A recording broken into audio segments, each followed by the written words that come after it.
Osu Brotherhood Diaspora, I'm a Hewalena, Wakayo, last year, I'm a Jishi. This year, I'm a member of Bacha.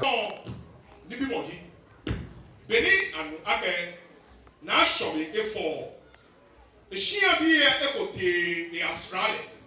Namekela, but it is my law. Electro Ake.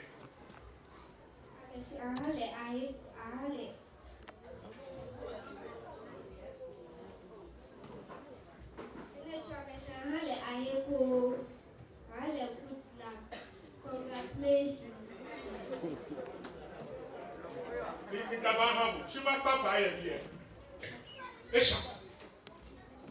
Shane, get back.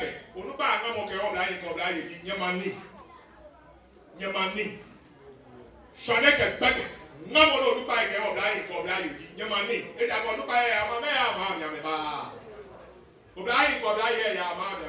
The catcher become about to buy a deal. Yamani. Yarano. I told me Adam was bright. The founder and the chairman of Osu Brotherhood Diaspora. What you when I feel Osu be fairly or myself. What you because when we were what they perform in Sunday one. Guess I didn't know what they were. Lower Sunday now, what they were. They gave a one way or boy, who were equipping of the song. You were make a change there. What we were actually our machine, but they may be no way of sports meant to our Facebook that we were actually our machine. Go back to the sense of direction. Only one American, J school, the Hardy, Tom, sports, the one you know, when you go for what's a no about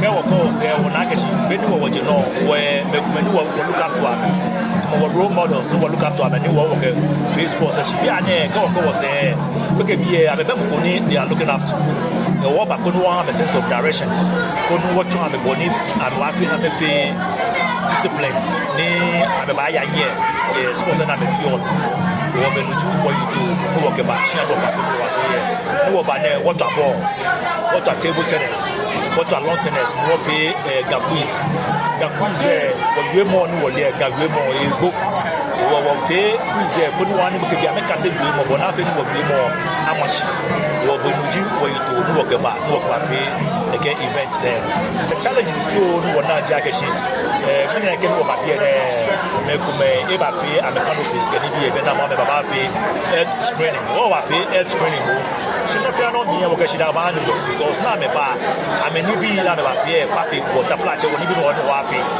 o fe mucho kume butu o fe won don wo ya bo ambi ye mi eke yin be ta flat amenye kapeda me buy hospital wo ba ya bo an no wo ha me to find can you be no kwa me wo jiame konika ekole Elias serious no na me hospital kuna mana Dr. Fuekuni Acha. So far, no challenges no one. So far, Fiamo, corporate, Mambi, or no bike, and even I'm a year and no what you said, and no piano if he couldn't really a hour. I can go Osu Brotherhood Diaspora homecoming. It's going to be an annual event. Every year, no wow, because we also only about start new about Shiam hanging. I'm working disappointed, I don't discourage. Or this money every year, what back? Couldn't work pay, no motivator, or no couldn't work pay every year.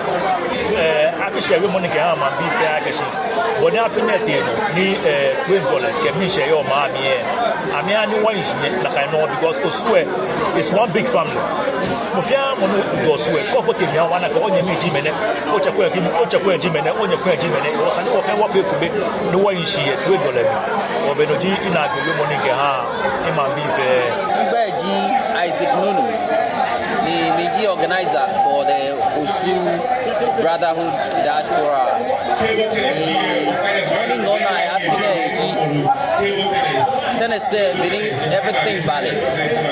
Soccer, Bini organization and ballet. Activities this year was very successful. We won a lot of good, talented players here near FM. By next year, we'll start doing something very well for the kids. I'm very excited about it going forward. Do you have any advice for them? My advice for them to all get educated, go to school, and listen to your coaches. Mbeji Joseph Norton. And on behalf of Osu Brotherhood Diaspora, or Wakaka one jam for no about when I get fair fine, tennis, soccer, Kakako, table tennis, when I don't know for the next year when you're Mahoy, one, no,